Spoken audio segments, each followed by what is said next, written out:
I once had a mom, and I'm coming to you now from a dancer point of view and from a athlete and from a yoga teacher, yoga practitioner.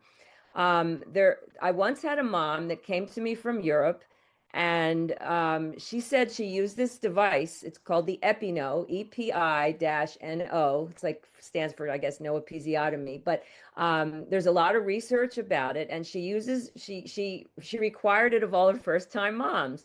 And I'm like, well, what is this? Like we don't need to be sticking devices. What is this? And so she said, yeah, that you do exercises to stretch the vaginal perineal muscle, and it's like a little sort of balloon or blood pressure thing, and you inflate the cuff in the last, let's say, 3 weeks of pregnancy to gradually stretch the muscles to the size of a baby's head.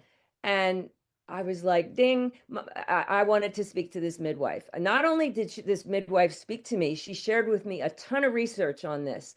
It is a shame it's not FDA approved, actually. It is a wonderful tool. So it literally is for the prevention of tearing, because it stretches the muscles. And initially, like I said, was like, we've been birthing for thousands of years. We don't need to be putting things in. But then my dancer, my yoga background, my athletic background kicked in. There's a huge that why do you think athletes and dancers and why do we stretch the muscle? Prevent injury, right? And to have more open. So I was interested in that as a tool, not to require it, but anyway, I spoke to several midwives in Europe, one in Israel, um, and I think it's made in Germany. But they shared with me, these midwives, a tremendous amount of research. Not only does it decrease tearing, it decreases the length of second stage of labor, it decreases fetal distress. So there's a lot of benefits to it. So I don't know if you could see me here, but I'm going to touch my toes, right? Let's say I can't. I'm not flexible. I can't touch my toes, right? But gradually, if I stretch, right, I can touch my toes easily without any injury, right? So I started offering it.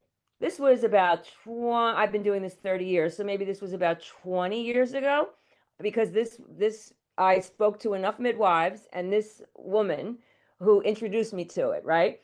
So I started offering it as a tool, and I think it's great for first timers because there's no good research on the benefits of just perineal massage with fingers.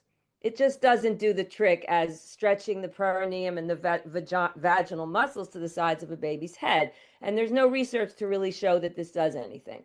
But there is research regarding this, right, to reduce tearing. So I offered it, and I was amazed. I was amazed. Much significantly less tearing. And I had a mom who had a fourth degree tear, which is on her first baby. She had a 7-pound baby in the hospital on her back, and tore through her rectum. That's a fourth degree tear. So vaginal perineal down to the anal sphincter and in the rectum. She was just completely ripped open, and she was petrified of a tear.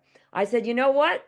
I said, I think let's use this and have fun with it. You play with it, incorporate it into your lovemaking, have some humor about it, we're inflated, and people would come back to me and say, yeah, I got up to 7 centimeters, and they have to go really to like a 10 centimeter, like size of a baby's head. But this woman, I had an intact parent. She completely did not tear, and her baby was 9 pounds.